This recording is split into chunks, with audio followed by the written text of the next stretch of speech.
पद्मावती देवी ब्रह्मोत्सवानिमित्त सोलापुरातील पद्मशाली बांधव सामूहिक देणगीतून देवीला माहेरची साडी अर्पण करणार आहेत।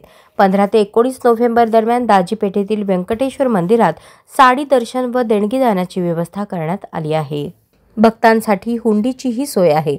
पद्मशाली समाजाचे बांधव 19 नोव्हेंबर रोजी तिरुपतीला रवाना होऊन 21 नोव्हेंबरला देवीला माहेरची साडी अर्पण करतील, अशी माहिती पद्मशाली श्री पद्मावती देवी ब्रह्मोत्सवम संस्थेचे संस्थापक जनार्दन कारंपुरी व अध्यक्ष अंबादास बिंगी यांनी दिली।